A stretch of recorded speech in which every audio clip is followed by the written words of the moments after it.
So hello students, good morning. Let's start our today's session of the physics. Okay, तर last time आपण dimensional अनालिसिसचे एक application आपण सध्या बघतोय, बरोबर. तर त्याच्यामधलं एक ऍप्लिकेशन आपलं ऑलरेडी व्यवस्थित झालेलं आहे. ते म्हणजे काय, to check dimensional homogeneity of a physical equation. एखादं इक्वेशन डायमेन्शनली करेक्ट आहे का नाही हे चेक कसं करायचं, आणि त्याच्यावरून नीट आणि जेईई मेन्स किंवा सीईटी मध्ये कशा प्रकारे एक्झाम्पल येतात ते आपण बघितलेलं आहे. आणि याचं कालपासून लास्ट लेक्चर पासून काय करत होतो आपण, दुसरं ऍप्लिकेशन स्टडी करत होतो. आणि ते ऍप्लिकेशन काय आहे, conversion between, find conversion factor between two units. त्याचं जरा पुन्हा एकदा रिव्हिजन घेऊया, कारण याच्यामध्ये काही कॅल्क्युलेशनचा पार्ट आहे, काही स्टुडंटला तो डिफिकल्ट जातोय. ओके, तर सेकंड ऍप्लिकेशन पुन्हा एकदा बघा, थोडंसं फास्ट मध्ये याचा आपण रिव्हिजन करणार आहे आणि मग पुढचा पार्ट बघणार आहे. सेकंड ऍप्लिकेशन काय आहे, find conversion factor. Okay, conversion factor between units between units of a same physical quantity, of same physical quantity. म्हणजे काही वेळेला एकाच फिजिकल क्वांटिटीचे दोन वेगळे वेगळे युनिट असतात आणि त्यांच्यामधला कन्व्हर्जन फॅक्टर आपल्याला डिसाइड करावा लागतो, आणि त्याच्यासाठी आपण डायमेन्शनचा यूज करू शकतो. उदाहरणार्थ, फोर्सचे दोन युनिट आहे न्यूटन आणि डाईन, वर्कचे दोन युनिट आहेत जूल आणि अर्थ. ओके, तर त्याचं जे कन्व्हर्जन आहे ते करण्यासाठी आपण काय करतो, डायमेन्शनचा वापर करू शकतो. तर त्याचं फर्स्ट एक्झाम्पल बघूया, आपण ऑलरेडी बघितलेलं आहे, त्याचं रिव्हिजन बघूया. ओके, तर क्वेश्चन काय असतो, find conversion factor between newton and dyne. Conversion factor between newton and dyne. Newton आणि डाईन मधला कन्वर्जन फॅक्टर. ओके, तर न्यूटन आणि डाईन मधला कन्वर्जन फॅक्टर फाइंड आउट करण्यासाठी काय करायचं आहे, सुरुवातीला अझ्युम करायचं काय, 1 newton is equal to suppose X dyne असेल. एक्स हा काय असणार आहे, कन्वर्जन फॅक्टर असणार आहे, जो आपल्याला डिसाइड करायचा आहे. 1 newton is equal to X dyne. ठीक आहे, तर 1 ऍज इट इज. न्यूटन म्हणजे कुणाचं युनिट आहे ते लिहायचं, कुणाचं युनिट आहे हे माहिती पाहिजे, त्याच्यासाठी फोर्सचं युनिट आहे, आणि कुठल्या सिस्टम मधलं आहे ते लिहायचं, एक्स. डाईन हे देखील काय आहे, फोर्सच युनिट आहे, कुठल्या सिस्टम मधलं, सीजीएस सिस्टम मधलं. ठीक आहे, दोन्ही साईडला फिजिकल क्वांटिटी तीच असणार आहे, लक्षात घ्या, फक्त सिस्टीम वेगळी असणार आहे. आता काय करायचं आहे, फोर्सला काढून तिथं डायमेन्शन टाकायचं, M1 L1 T-2 SI system, M1 L1 T-2 CGS system. म्हणजे पुन्हा एकदा दोन्ही साईडला डायमेन्शन तेच येणार, लक्षात घ्या, डायमेन्शन वेगळं वेगळं येणार नाही, कारण फिजिकल क्वांटिटी तीच आहे, फक्त युनिट वेगळे आहेत, सिस्टीम वेगळी आहे फक्त, SI आणि सीजीएस. आणि मग एक्स काढण्यासाठी काय करायचं आहे, या सीजीएस ला डावीकडे न्यायचं आणि डिवाइड करायचं, that is M1 L1 T-2 divided by, म्हणजे SI system, divided by M1 L1 T-2 CGS. आता इथं काय करा, एक एक्स्ट्रा स्टेप एक फॉलो करा. ती स्टेप मागच्या वेळी मी तुम्हाला सांगितली नव्हती. ही स्टेप काय करायची, M सेपरेट लिहायचं, LL सेपरेट लिहायचं आणि TT सेपरेट लिहायचं. म्हणजे M1 in SI system divided by M1 in CGS system into L1 SI system. म्हणजे थोडंसं आणखी कॅल्क्युलेशन थोडंसं सोपं होईल, L1 CGS सिस्टीम. ओके, त्याच्यानंतर T⁻² SI, T⁻² CGS. ही स्टेप एक्स्ट्रा फक्त ऍड करा, म्हणजे कॅल्क्युलेशन आणखी खूप इझी होईल. आता फक्त काय करायचंय, मासचं SI सिस्टम मधलं युनिट ठेवा, kg/1 divided by CGS system मध्ये मास युनिट काय आहे, g/1 इंटू SI सिस्टम मध्ये लेन्स युनिट काय आहे, m/1, power as it is लिहायची, आणि CGS सिस्टम मध्ये लेन्स युनिट आहे cm/1. ओके, इंटू त्याच्यानंतर सेकंडचं काय असतं, SI सिस्टम मध्ये टाइमचं काय असतं, सेकंड असतं, sec⁻² divided by sec⁻². CGS आणि SI दोन्ही मध्ये काय आहे, टाइम्स युनिट सेकंदच आहे. त्याच्यामुळे जे युनिट सेम आहे ना, ते डायरेक्ट डिलीट केलं तरी चालेल, S⁻², S⁻² कॅन्सल. आता इथं काय करायचं, इथं पॉवर नाही म्हणजे 1 1 आहे, तिथं 1 1च आहे पॉवर, पॉवर नाही लिहिले तरी चालते. आता किलोग्रॅम म्हणजे किलो म्हणजे 10⁻³ ग्रॅम असं लिहायचं, divided by gram into metre as it is लिहितो. पॉवर 1 असेल तर ती लिहायची गरज नाही. सेंटीमीटर मध्ये सेंटी का आहे, -2 आहे. सगळे प्रेफिक्सेस मी अगोदरच म्हणून लिहून दिलेत बघा. सेंटीमीटर, सेंटी म्हणजे 10⁻². आता काय करायचं पुन्हा एकदा, ग्रॅमला ग्रॅम कॅन्सल, मीटरला मीटर कॅन्सल, अँड देअरफॉर काय होणार बघा, एक्सची व्हॅल्यू येणार आहे 10⁻³ डिवायडेड बाय 10⁻², म्हणजे एक्सची व्हॅल्यू किती आली, 10⁻5. बरोबर ना, 3 - -2 म्हणजे 3 + 2 x⁵ येणार. ओके, म्हणजे याचाच मिनिंग काय झाला, 1 न्यूटन इज इक्वल टू काय असतं, 10⁻5 डाईन असतं. लक्षात आलं, एवढं सोपं आहे. हे बघा, कुठलीही गोष्ट फर्स्ट टाइम जरी डिफिकल्ट वाटली, थोडंसं रिपीटेशन केलं किंवा जर अवघड वाटत असेल तर रिपीट करा म्हणून सांगितलं, रिपीट केलं तर ती इझी वाटते, नेहमी लक्षात ठेवा. त्यामुळे फिजिक्सला रिपीटेशन हा एकमेव पर्याय आहे डिफिकल्टीकडून इझीकडे जाण्यासाठी. दुसरं एक्झाम्पल बघूया पटदिशी फास्ट. दुसरं एक्झाम्पल आपण कुठलं घेतलेलं होतं, तर जूल आणि अर्ग मधला कन्व्हर्जन फॅक्टर.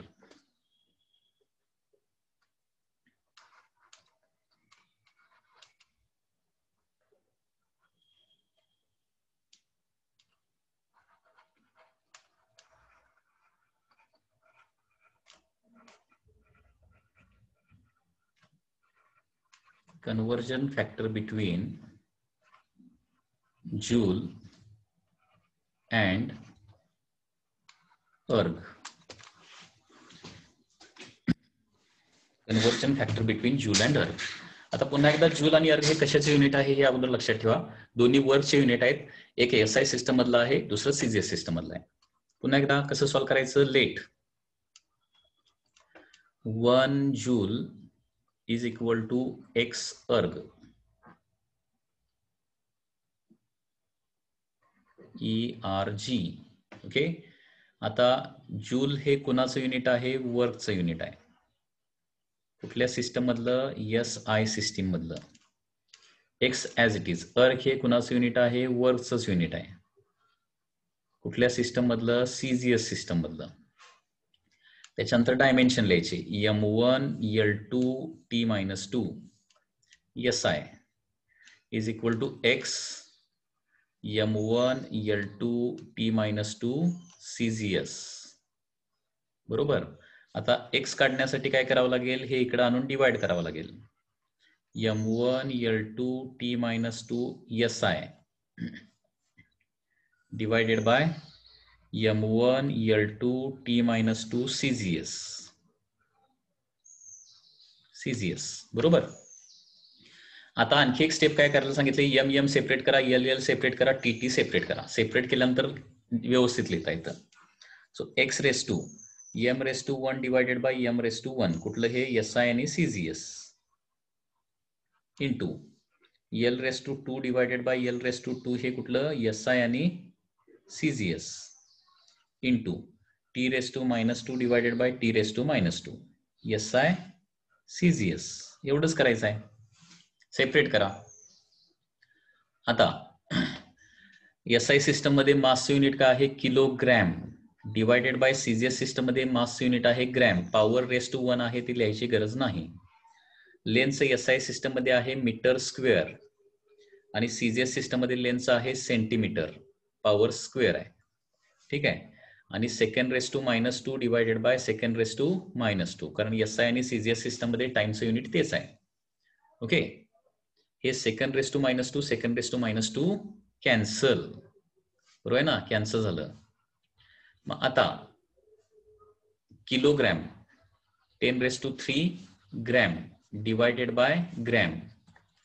आता काय करायचं, हे स्क्वेअर जो आहे ना तो पूर्ण ब्रॅकेटला द्या. Metre square divided by centimetre square म्हणजे metre divided by centimetre square, असं ब्रॅकेटला स्क्वेअर द्या म्हणजे प्रॉब्लेम होत नाही. मीटर ऍज इट इज लिहितो आणि सेंटीमीटरचं 10⁻2 मीटर लिहितो. कारण काही वेळेला होतंय काय, metre square divided by metre square काही स्टुडंट कॅन्सल करतात आणि फक्त सेंटीमीटर ठेवतात, म्हणजे फक्त 10⁻⁻² ठेवतात. परंतु फक्त 10⁻⁻² ठेवून चालणार नाही, कारण हा जो स्क्वेअर आहे ना, हे व्यवस्थित लक्ष ठेवावं लागतं. हा जो स्क्वेअर आहे तो मीटरला पण आहे आणि सेंटीला पण आहे, दोघांचा स्क्वेअर आहे तो. आता इथं काय होणार, gram gram cancel, metre metre cancel, and therefore here 10⁻³ divided by 10⁻⁻² चा स्क्वेअर म्हणजे 10⁻⁻4 होणार. पॉवर 2 पॉवरचा मल्टिप्लिकेशन होतं, माहिती आहे ना. इथं नाहीतरी 1च आहे, 1चा स्क्वेअर 1च येणार आणि 10⁻⁻² चा स्क्वेअर 10⁻⁻4 आणि total 10⁻A divided by 10⁻B म्हणजे काय असतं, 10⁻A मायनस B म्हणजे 3 - 4. 3 - 4 म्हणजे 3 + 4. 3 + 4 म्हणजे किती येणार आहे, 10⁻7 येणार. त्याच्यामुळं हे बघा, इथं पॉवर जर असेल ना युनिटला तर ब्रॅकेट टाकायचं आणि ब्रॅकेटला पॉवर द्यायची, म्हणजे जनरली प्रॉब्लेम मिस्टेक होत नाही. So 1 joule is equal to काय झालं,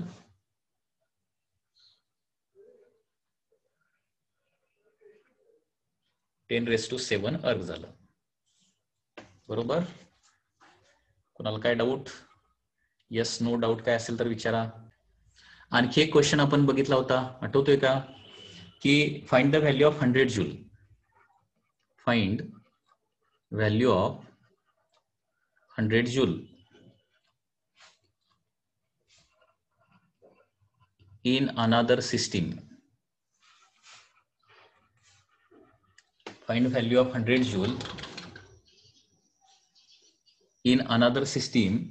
ओके, अशा सिस्टीम मध्ये 100 जूल किती असेल हे काढायचं आहे, की ज्या सिस्टीम मध्ये 20 centimetre 250 gram 20 centimetre 250 gram and half minute are used as units.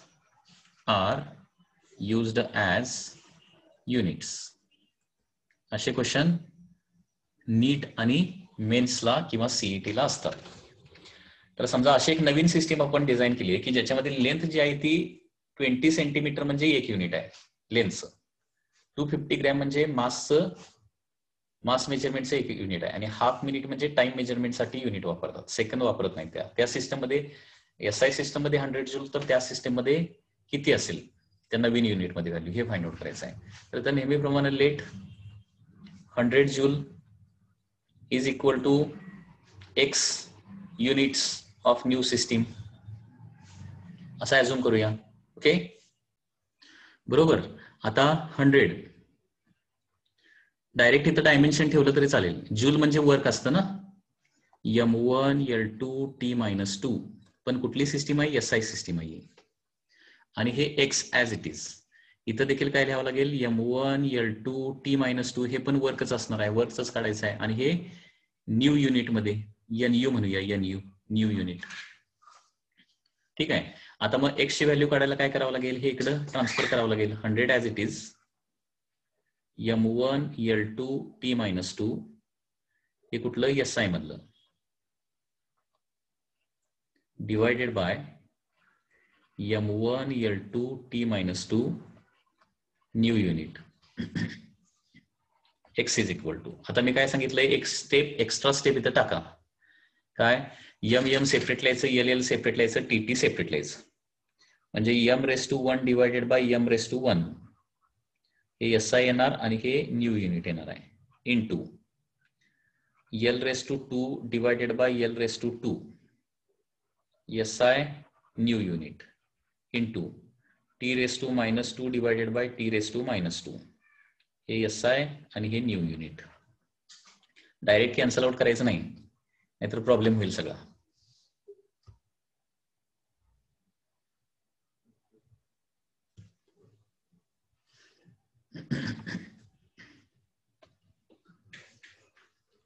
So therefore now X is equal to 100 as it is. बघा आता युनिट डायरेक्टली ठेवूया. मास SI सिस्टम मध्ये असतं किलोग्रॅम, असतं किलोग्रॅम, आणि नवीन सिस्टीम मध्ये मास मेजरमेंट साठी काय घ्यायचं आहे, किलोग्रॅम घ्यायचं नाही, 250 ग्रॅम घ्यायला सांगितलंय. बरोबर. पॉवर रेस टू 1 आहे, त्याच्यामुळे काय प्रॉब्लेम नाही. त्याच्यानंतर SI सिस्टम मध्ये लेंथ मेजरमेंटसाठी काय आहे, मीटर आहे, आपल्याला माहित आहे. आणि नवीन सिस्टीम मध्ये लेंथ मेजरमेंटसाठी काय घ्यायला सांगितलंय त्यांनी, 20 सेंटीमीटर घ्या म्हणून सांगितलंय. 20 सेंटीमीटर. या सगळ्याची पॉवर 2 आहे. पॉवर कॉमन झाली आहे एकदम युनिट टाकल्यानंतर, म्हणजे बरं पडेल ते. ठीक आहे. SI सिस्टम मध्ये टाइमचं युनिट असतं सेकंड डिवायडेड बाय. नवीन सिस्टीम मध्ये टाइमचं मेजरमेंट किती घ्यायला सांगितलं त्यांनी, हाफ मिनिट. हाफ मिनिट म्हणजे कॅन्सलेशन साठी 60 सेकंड येतो. आणि याची पॉवर आहे रेस टू मायनस टू. ही स्टेप जी आहेत ना, ही व्यवस्थित लिहिणं आवश्यक आहे. इथं मिस्टेक होण्याची शक्यता असते. Okay. So therefore x is equal to, आता बघा 100 as it is. Kilo means 1000. 10⁻³ म्हणजे 1000 ना, divided by 250 gram. Kilo means 10⁻³ झालं. त्याच्यानंतर metre as it is divided by 20 into 10⁻² metre. सेंटीचं फक्त 10⁻² इथं टाकलंय. होल ब्रॅकेट स्क्वेअर आहे. इंटू आता इथं आणखी एक गोष्ट काय करायची आहे, पॉवर मायनस असेल ना तर ती पॉवर प्लस करायची. प्लस कशी करायची, हे उलट लिहायचं. 60 सेकंड डिवायडेड बाय सेकंड⁻² लिहायचं. या काही स्टेप्स आहेत, हे रिपिटेशन करा म्हणजे लक्षात येईल. या पॉवर जर मायनस असतील, कॅन्सल. सेकंड⁻² असेल तर कॅन्सल आउट करा. तर काय ही स्टेप करायची गरज नाही. परंतु वर खाली डिफरंट व्हॅल्यूज असतील न्यूमरेटर डिनॉमिनेटरला, आणि पॉवर मायनस असेल तर ती पॉवर अगोदर प्लस करून घ्या. आणि पॉवर प्लस कशी करायची, रेसिप्रोकल घ्यायचा. S/60 यसचं काय करायचं, 60S/S करा. मग आता काय करूया बघा, 100 into gram get cancel, metre get cancel, and second get cancel. म्हणजे किती होणार, 1000 हाफ मिनिट म्हणजे 30 सेकंड. बाय मिस्टेक 60 लिहिलं, सॉरी. 30 येणार इथं, sorry 30. Okay, just a silly mistake. बरं ठीक आहे. 1000 डिवायडेड बाय 250 म्हणजे किती झालं, 4 आलं. त्याच्यानंतर याचा स्क्वेअर आहे ना, न्यूमरेटरला तर काय नाही, डिनॉमिनेटरला 20चा स्क्वेअर 400 इंटू 10⁻² चा 10⁻⁻4 होणार, इंटू 900 येणार. 30चा square 900. So x is equal to 400 ला डिवाइड केलं तर 100 राहणार. म्हणजे इथं काय राहणार बघा, 100 एक न्यूमरेटरला राहणार, इंटू 900 एक राहणार न्यूमरेटरला, आणि डिनॉमिनेटरला 100 इंटू 10⁻⁻4 राहणार. 100 कॅन्सल होणार. सो 900 इंटू 10⁻⁴ होणार, किंवा किती होणार, 9 इंटू 10⁻⁶. ही न्यू युनिट मध्ये व्हॅल्यू येणार आहे. न्यू युनिट्स म्हणजे 100 जूल म्हणजे 9 इंटू 10⁻⁶ न्यू युनिट्स येतं. आणि इथं तोच रूल फॉलो होतो बघा. कुठला रूल, आपण याच्या अगोदर एक रूल बघितला होता, माहित आहे ना, युनिट छोटे झाले की व्हॅल्यू मोठी होते. हे बघा, SI सिस्टम मध्ये मीटर आहे, किलोग्राम आहे, आणि सेकंद आहे. म्हणजे इथं युनिट काय व्हायला लागलेत, छोटे व्हायला लागलेत, तर व्हॅल्यू काय होणार आहे, मोठे होणार आहे. लक्षात येत आहे. आणखी एक लास्ट एक्झाम्पल आपण बघितलं होतं, ते एक एक्झाम्पल बघूया. तर जी ची व्हॅल्यू SI सिस्टीम मध्ये माहित आहे, CGS सिस्टीम मध्ये फाइंड आउट करायची आहे. If G is equal to 6.67 into 10⁻⁻11 आहे, न्यूटन मीटर स्क्वेअर पर kg स्क्वेअर. तर find value in CGS system. CGS system मध्ये व्हॅल्यू फाइंड आउट करा. तर काय होणार लक्षात घ्या. तर इथं 6.67 इंटू 10⁻⁻11 हे काय आहे, न्यूटन मीटर स्क्वेअर पर kg स्क्वेअर आहे. हे कुठल्या सिस्टीम मध्ये आहे, SI सिस्टीम मध्ये. तर ती व्हॅल्यू एक्स इंटू काय येणार आहे, CGS युनिट येणार आहे. X CGS unit. ओके, मग आता बघा काय करावं लागेल इथं डायमेन्शनल अनालिसिस प्रमाणे 6.67 इंटू 10⁻11 आणि जीचं डायमेन्शन काय असतं m-1 L3 T-2. हे कुठलं SI सिस्टीम मधलं. एक्स CGS सिस्टीम मध्ये m-1 L3 T-2 dimension change होत नाही, फक्त युनिट चेंज होतं. अँड देअरफॉर एक्स ची व्हॅल्यू जर काढायची असेल तर काय करावं लागेल 6.67 into 10⁻11 m-1 SI divided by m-1 CGS. Direct मी इथं सेपरेट लिहितो डिव्हिजन करताना. L³ SI divided bye L³ CGS बरोबर, आणि T⁻² SI divided by T⁻² CGS बरोबर. So x is equal to काय येणार बघा 6.67 इंटू 10⁻11. ओके, आता SI सिस्टम मध्ये असतं किलोग्राम आणि CGS सिस्टम मध्ये असतं ग्रॅम, आणि याची पॉवर किती आहे (-1) आहे. हे महत्वाचं, पॉवर कॉमन लिहा m⁻1 m⁻1 ब्रॅकेटला (-1). SI सिस्टम मध्ये असतं मीटर, CGS सिस्टम मध्ये सेंटीमीटर, याचा क्यूब, आणि SI सिस्टम मध्ये (2) (2) येणार, त्याच्यामुळे हे काय कॅन्सल आउट होणार, ते काय लिहायलाच नको (2), कारण दोन्ही सिस्टम मध्ये युनिट तेच आहे. आता x इज इक्वल टू काय होणार बघा 6.67 इंटू 10⁻11. किलोग्राम म्हणजे 10⁻³ ना, ग्रॅम ग्रॅम कॅन्सल झालं तर 10⁻³ फक्त राहणार, आणि याला पॉवर (-1) आहे, पॉवर (-) किती आहे (-1) आहे, into metre divided by centimetre. Metre metre cancel 1/10⁻² राहणार, आणि त्याचा क्यूब 10⁻6. लक्षात आलं का? मीटरला मीटर कॅन्सल, डिनॉमिनेटरला फक्त सेंटी राहणार, सेंटी म्हणजे 10⁻², 10⁻² चा क्यूब म्हणजे 10⁻6. म्हणजे ही टोटल व्हॅल्यू जर बघितली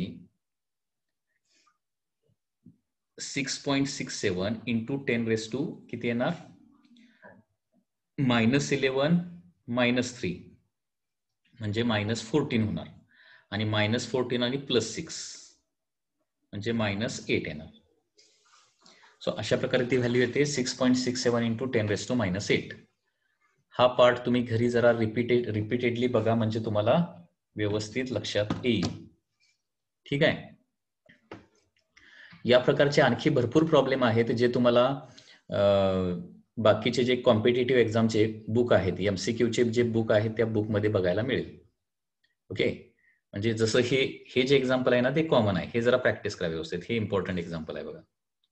SI सिस्टम मध्ये 100 जूल असेल तर नवीन सिस्टीम मध्ये की ज्याच्यामध्ये युनिट पूर्ण वेगळे आहेत, म्हणजे लेन्थ साठी काहीतरी 5 सेंटीमीटर वापरतोय, मास साठी काहीतरी 2 किलोग्रॅम वापरतोय, आणि टाइम मेजरमेंट साठी सपोज आवर्सच वापरतोय, असं जर असेल तर त्या सिस्टम मध्ये व्हॅल्यू किती येणार, असे क्वेश्चन असू शकतात. ठीक आहे, तर हे तुम्हाला कॅल्क्युलेशन करता आलं पाहिजे, याचं प्रॅक्टिस करा व्यवस्थित. तर डायमेन्शनल अनालिसिसचे आता ऍप्लिकेशन आपण स्टडी करतोय, तर त्याच्यामध्ये फर्स्ट ऍप्लिकेशन कुठलं बघितलं आपण, to check dimensional homogeneity of a physical equation बरोबर. त्याच्यानंतर सेकंड बघितलं find conversion factor between the units, 2 unit मधला कन्व्हर्जन फॅक्टर. आणि तिसरं आता आपण बघतोय that is find the relation between different physical quantities. Find relation म्हणजे थोडक्यात formula between different physical quantities.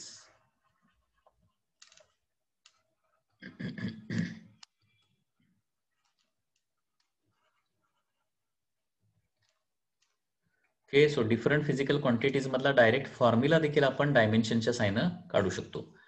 हे जे ऍप्लिकेशन आहे ते खूप इझी आहे, लक्षात घ्या. हे ऍप्लिकेशन तर खूपच इझी आहे, याच्यावर देखील MCQ येतात. याचं डायरेक्टली एक एक्झाम्पल बघूया म्हणजे तुम्हाला लक्षात येईल.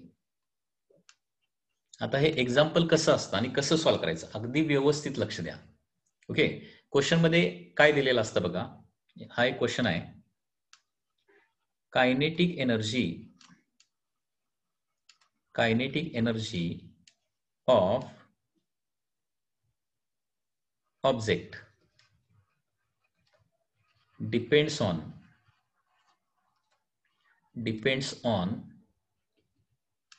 its mass and velocity.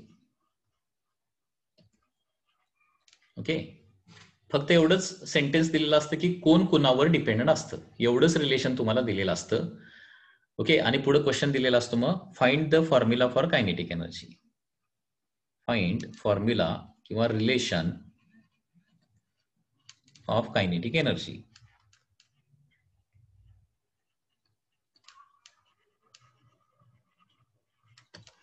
Okay, म्हणजे क्वेश्चन मध्ये बेसिकली काय दिलेलं असतं पुन्हा एकदा बघा, ही फिजिकल क्वांटिटी या फिजिकल क्वांटिटीवर डिपेंडंट आहे, एवढी इन्फॉर्मेशन फक्त तुम्हाला दिलेली असते. तर त्या फिजिकल क्वांटिटीचा फॉर्म्युला काय असेल, रिलेशन काय असेल, हे आपल्याला फाइंड आउट करायचं आहे.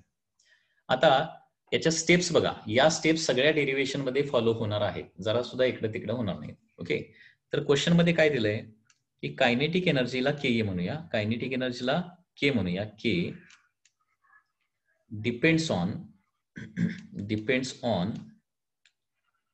मास m अँड व्हेलॉसिटी v. ही गिवन इन्फॉर्मेशन असते नेहमी, लक्षात घ्या. पुढचे प्रॉब्लेम तुम्हीच सॉल्व्ह करायचे आहेत, लक्षात घ्या, त्याच्यामुळे व्यवस्थित लक्ष द्या. K depends on mass m and velocity v and therefore ही पहिली स्टेप आता लिहायची आहे. काय लिहायची? K is equal to, okay, K is equal to some constant c into m raise to a and v raise to b, असं लिहायचं.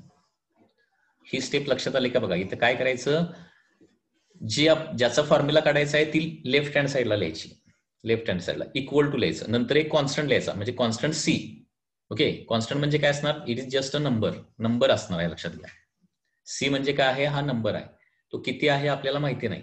ठीक आहे, त्याच्यानंतर के कुणावर डिपेंड आहे? एम आणि फी वर डिपेंड आहे, म्हणून एम रेस टू ए लिहायचं, फी रेस टू बी लिहायचं. ए आणि बी ह्या पॉवर्स आहेत, त्या पॉवर आपल्याला फाइंड आउट करायच्या आहेत. M raise to A, phi raise to B. म्हणजे उदाहरण पुन्हा एकदा सांगतो, समजा असं सांगितलं की F depends on,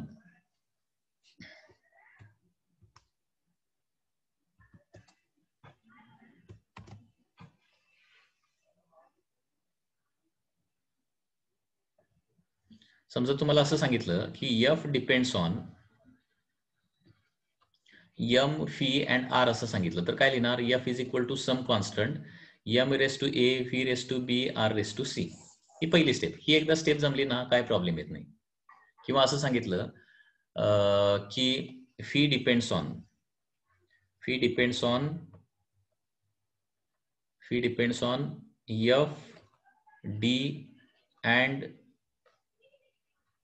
F D and Y असं सांगितलं, तर काय लिहिणार? फी इज इक्वल टू, नेहमी एक कॉन्स्टंट लिहायचाच प्रत्येक रिलेशन मध्ये, C, F raise to A, D raise to B, Y raise to C. एवढं इज आहे. म्हणजे एक फिजिकल क्वांटिटी कुणावर डिपेंड आहे हे क्वेश्चन मध्ये दिलेलं असते. ज्याच्यावर डिपेंड आहे ना त्याच्या power raise to A, raise to B, raise to C लिहायचं आणि फक्त कॉन्स्टंट मध्ये टाकायचं, एवढंच करायचं आहे. किंवा असं सांगितलं की time period depends on, T depends on, time period depends on length and acceleration due to gravity, L आणि जी वर डिपेंड आहे. तर T is equal to some constant C into काय लिहिणार मी? एल रेस टू ए आणि G raise to B लिहिणार. That is the first step. First step लक्षात आली सगळ्यांच्या? काय करायचं? कारण इथं काय दिलंय? Kinetic energy depends on mass and velocity हे दिलंय, म्हणून मी काय लिहिलं? K is equal to C M raise to A, phi raise to B लिहिलं. ओके, ए बी या सर्टन पॉवर्स आहेत, त्या फाइंड आउट करायच्या आहेत. इथं कुणाला डाऊट आहे का? अगोदर सांगा. अप टू दिस या पहिल्या स्टेप मध्ये काय डाऊट आहे का? हे खूप इझी आहे.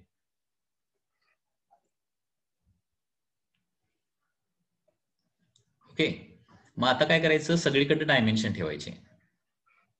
पहिलं, के म्हणजे कायनेटिक एनर्जी, त्याचं डायमेन्शन माहिती आहे ना? काय असतं डायमेन्शन? सांगा रे. के म्हणजे कायनेटिक एनर्जी, त्याचं dimension m1 L2 T-2. Energy, work, dimension same असतं. m1 L2 T-2, m1 L2 T-2. ठीक आहे, त्याला इकडे काय पॉवर नाही त्याच्यामुळे लिहायची काय गरज नाही. सी हा एक नंबर आहे म्हणून मी सांगितलंय. काय सांगितलंय? सी हा एक नंबर आहे, नंबरला डायमेन्शन नसतं. लिहायचं जरी झालं तरी m0 L0 T0 लिहावं लागेल. सीचं डायमेन्शन m0 L0 T0, मग लिहायचंच नाही, गरजच नाही त्याची काय. त्याच्यानंतर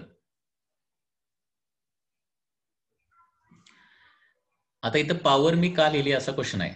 आता पॉवर का लिहिली, कारण कायनेटिक एनर्जी मासला डायरेक्टली प्रपोर्शनल आहे का, मासच्या स्क्वेअरला डायरेक्टली प्रपोर्शनल आहे का, मासच्या क्यूबला डायरेक्टली प्रपोर्शनल आहे, हे मला माहिती नाही ना, ते मला काढावं लागेल.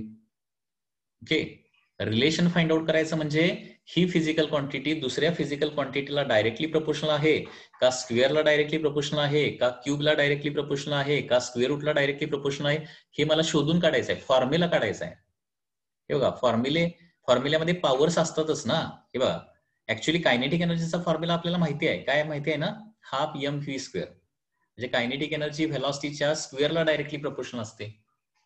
हे आपल्याला इथं प्रूव्ह करायचं आहे, म्हणून पॉवर लिहावे लागतील. पॉवर आपल्याला, कारण कायनेटिक एनर्जी मास आणि व्हेलॉसिटीवर डिपेंड असते एवढंच दिलंय, पण ते डायरेक्टली प्रपोर्शनल असते का इनव्हर्सली प्रपोर्शनल असते का स्क्वेअरला डायरेक्टली प्रपोर्शनल असते का स्क्वेअरला इनव्हर्सली प्रपोर्शनल असते, हे तर आपल्याला शोधून काढायचं आहे इथं. आणि ते शोधून काढणं म्हणजेच रिलेशन फाइंड आउट करणं, आणि म्हणून पॉवर द्यायची आहेत आपल्याला. लक्षात येत आहे? आणि त्या पॉवर तुम्हाला डायमेन्शनल अनालिसिसनं मिळणार आहेत. सो कॉन्स्टंटचं इथं डायमेन्शन मी लिहिलेलं नाहीये, डायरेक्टली मासचं लिहितो. मासचं काय असतं रे, m1 L0 T0 raise to a into velocity म्हणजे m0 L1 T-1 race to b. लक्षात आलं? सेकंड स्टेप मध्ये कोणाला काय डाऊट आहे का?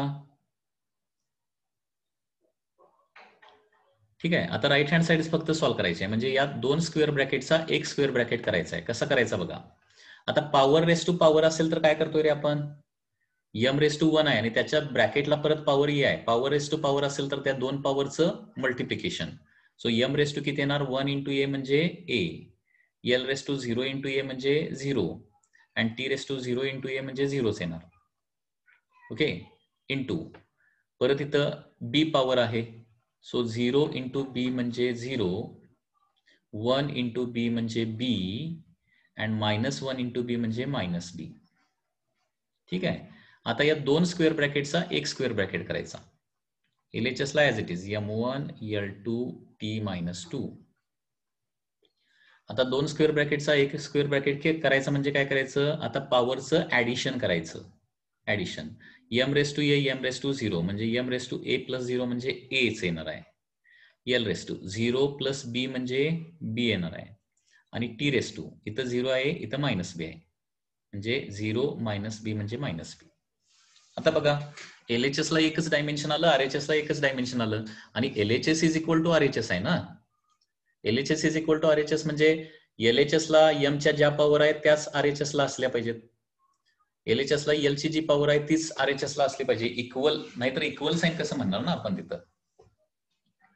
सो कम्पेअरिंग आता LHS and RHS, comparing left hand side and right hand side.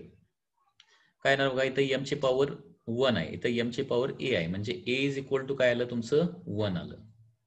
L ची पॉवर इथं b आहे, इथं L ची पॉवर 2 आहे, म्हणजे b इज इक्वल टू 2. आणि तिसरी पॉवर जरी कम्पेअर केली, -b इज इक्वल टू -2 म्हणजे b इज इक्वल टू 2च येणार. ओके, अँड देअरफॉर आपण लिहू शकतो की kinetic energy k is equal to some constant m raise to काय होतं रे, a होतं ना, m रेस टू 1, आणि फी रेस टू b म्हणजे फी रेस टू 2, म्हणजे कायनेटिक एनर्जीचा फॉर्म्युला असतो some constant into m v square. आता इथं डायमेन्शनल अनालिसिसचा एक प्रॉब्लेम आहे, काय की हा नंबर किती असतो हा मात्र डायमेन्शनल अनालिसिसच्या साहाय्यानं फाइंड आउट करता येत नाही. आता तो नंबर आपल्याला माहिती आहे म्हणून आपण लिहूया, but c is equal to half. माहिती नसेल तर लिहायचं नाही. सो कायनेटिक एनर्जीचा फॉर्म्युला असतो हाफ m v स्क्वेअर. अशा पद्धतीनं कायनेटिक एनर्जीचा फॉर्म्युला बाय युझिंग डायमेन्शन आपल्याला फाइंड आउट करता येतो. कायनेटिक एनर्जीचा formula half m v square असतो. हे असं आपल्याला फॉर्म्युले फाइंड आउट करता येतात बाय युझिंग डायमेन्शनल अनालिसिस. कुणाला डाऊट असेल तर विचारा, याच्यामध्ये खूप इझी ऍप्लिकेशन आहे हे. कुठल्या स्टेप मध्ये किंवा एखादी स्टेप का केली या संदर्भात काय डाऊट असले विचारा. एक क्वेश्चन आहे, सी हाफ कसा काय आला. तर हे बघा, डायमेन्शनल अनालिसिसच्या साहाय्यानं सी ची व्हॅल्यू काढता येत नाही. सी हा एक नंबर आहे जो डायमेन्शनल अनालिसिसच्या साहाय्यानं काढता येत नाही. ओके, माहिती नसेल तर फक्त K is equal to C M V square एवढाच आन्सर लिहायचा, एवढाच फॉर्म्युला लिहायचा आहे. ओके, जर माहिती असेल तर ते लिहायचं. ते कसं माहिती असतं, काही वेळेला काही फॉर्म्युले माहितीच असतात ना आपल्याला. कायनेटिक एनर्जीचा फॉर्म्युला, बेसिक फॉर्म्युला 10th पर्यंत स्टडी केलाय तुम्ही. Kinetic energy is equal to half M V square. त्याच्यावरून मी C is equal to half लिहिलं. म्हणजे पूर्वीच्या माझ्या नॉलेजवरून, मला माहिती होतं पूर्वी म्हणून मी ते लिहिलं. माहिती नसेल तर ते लिहायचं नाही. हे C is equal to half इथं काढता येत नाही डायमेन्शनल अनालिसिसच्या साइन. ते एक लिमिटेशन आहे. याला आपण काय म्हणू शकतो, लिमिटेशन ऑफ डायमेन्शनल अनालिसिस म्हणू शकतो. Okay,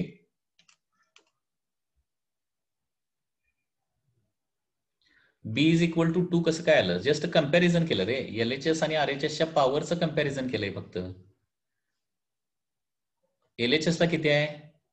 M is equal to 1 आहे. इकडे आरएचएस ला किती आहे? एम रेस टू ए आहे. म्हणजे ए इज इक्वल टू 1 आलं. एलएचएस ला एल रेस टू किती आहे? 2 आहे. आरएचएस ला एल रेस टू किती आहे? बी आहे. So B is equal to 2. किंवा एलएचएस ला टी इज इक्वल टू किती आहे? -2 आहे. आणि इकडे टी इज इक्वल टू -बी आहे. म्हणजे -बी इज इक्वल टू -2 जरी लिहिला तरी शेवटी पी इज इक्वल टू 2 येणार ना.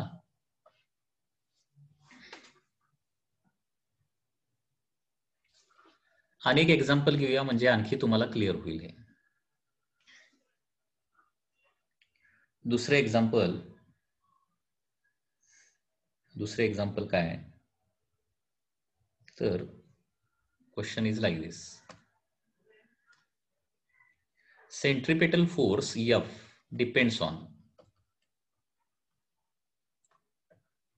centripetal force F depends on centripetal force F depends on mass M, velocity v and radius r.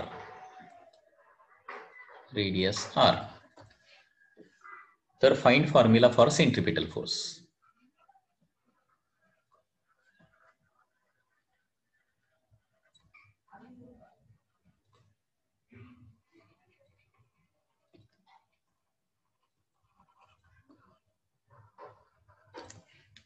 Okay, very simple. पहिली step, आता फोर्स कशावर डिपेंड असतो ते दिलंय. So force is equal to, फोर्सचा formula काढायचा आहे ना. पहिली step, force is equal to some constant C म्हटलं तरी चालेल, के म्हटलं तरी चालेल. सम कॉन्स्टंट सी इंटू काय लिहिणार सांगा, ते मासवर डिपेंड आहे, पण मासच्या कितव्या पॉवरवर डिपेंड आहे माहिती नाही म्हणून एम रेस टू ए लिहिलं. त्याच्यानंतर फोर्स व्हेलॉसिटीवर पण डिपेंड आहे, पण व्हेलॉसिटीची कितवी पॉवर माहिती नाही म्हणून व्ही रेस टू बी लिहिलं. त्याच्यानंतर ते रेडियसवर पण डिपेंड आहे, कितवी पॉवर माहिती नाही म्हणून सी लिहिलं. That is the first step. M raise to A, V raise to B, R raise to C. आता पुढे काय करायचं, डायमेन्शन सगळे ठेवायचे. फोर्सचं डायमेन्शन M1, L1, T-2 म्हणजे LHS ला डायमेन्शन आपल्याला मिळालं. सीचं डायमेन्शन, सी हा एक नंबर आहे, त्याचं डायमेन्शन M0, L0, T0 असतं. ते डायमेन्शन लिहायची गरज नाही, काहीच फरक पडणार नाही. मास म्हणजे M1 डायरेक्टली रेस टू ए लिहितो. व्हेलॉसिटी M0, L1, T-1 असतं, बरोबर आहे ना. किंवा पूर्णच लिहितो, कन्फ्युजन नको आणखी.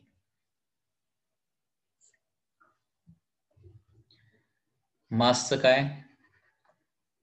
M1, L0, T0 त्याची पॉवर किती आहे? रेस टू ए आहे. इनटू व्हेलॉसिटी म्हणजे M0, L1, T-1 race to बी आहे.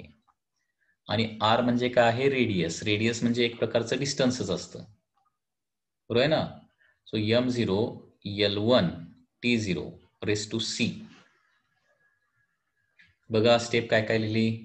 आता काय करायला सांगितलंय, पॉवर रेस टू पॉवर अगोदर एबीसी पॉवर ज्या आहेत त्या आत आणायच्या. म्हणजे M raise to 1 into A येणार, L raise to 0, T raise to 0 येणार, इंटू बी ना आतमध्ये मल्टिप्लाय करा सगळ्या पॉवरला, 0 बी अँड -बी येणार. परत सी ना आतल्या सगळ्या पॉवरला मल्टिप्लाय करा, 0 सी अँड 0 येणार. 0 into C 0, 1 into C C and 0 into C म्हणजे 0. आता काय करायला सांगितलंय, 3 ब्रॅकेटचा एक ब्रॅकेट करायचा. LHS चा ब्रॅकेट ऍज इट इज लिहितो, M1, L1, T-2 आता बघा इथं एम रेस टू बघा इथं ए आहे, इथं 0 आहे आणि इथं 0 आहे, म्हणजे M raise to finally H येणार आहे. त्याच्यानंतर एल रेस टू इथं 0 आहे, इथं बी आहे आणि इथं सी आहे, म्हणजे बी प्लस सी येणार एल रेस टू. आणि टी रेस टू 0 मायनस बी 0, म्हणजे इथं मायनस बी येणार आहे. बरोबर? Any doubt?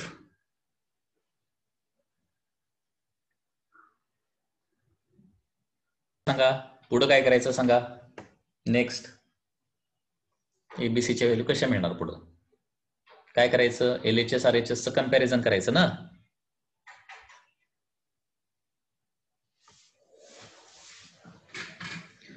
So comparing left hand side and right hand side. Okay, LHS is equal to RHS म्हणजेच लेफ्ट हँड साइडला ज्या पॉवर आहेत त्याच राईट हँड साइडला असल्याच पाहिजेत, एम एल आणि टीच्या. ओके, सो LHS ला पॉवर काय काय आहेत बघा. LHS ला एम रेस टू 1 आहे, एम रेस टू ए आहे, म्हणजे ए इज इक्वल टू काय येणार सांगा? 1 येणार. त्याच्यानंतर एल ला इथं 1 पॉवर आहे आणि इथं बी प्लस आहे, बी प्लस सी आहे, म्हणजे बी प्लस सी किती येणार? 1 येणार. बरोबर.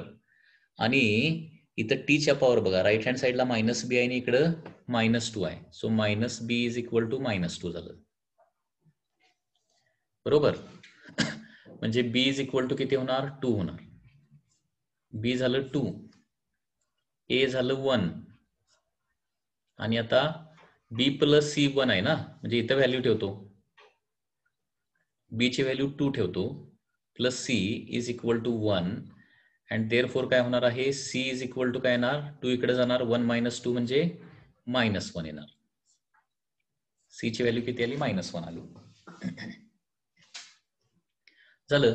मग आता देअरफॉर फायनल फॉर्म्युला आपला काय येणार आहे? Force is equal to some constant C into M raise to A होतं, म्हणजे M raise to 1. Okay, phi raise to B होतं, म्हणजे फी रेस टू 2, आणि आर रेस टू सी होतं, आर रेस टू सी म्हणजे -1. So फोर्सचा formula आपण असा पण लिहू शकतो, some constant into M phi square divided by R. So this is the formula, final formula. हे आर खाली काय गेलं कळालं ना? आर रेस टू -1 म्हणजे ती टर्म डिनॉमिनेटरला असते. आर रेस टू -1 म्हणजे 1 upon R raise to 1. M ची पॉवर 1 आहे, त्याच्यामुळे ती काही लिहायची गरज नाही. तो सेंट्रिपिटल फोर्सचा फॉर्म्युला असतो some constant into M V square by R. Okay, centripetal फोर्सचा फॉर्म्युला काय? Some constant into M V square by R. आता कॉन्स्टंट किती असतो हे माहिती नाही, त्याच्यामुळे ऍज इट इज ठेवायचं. Any doubt in this case?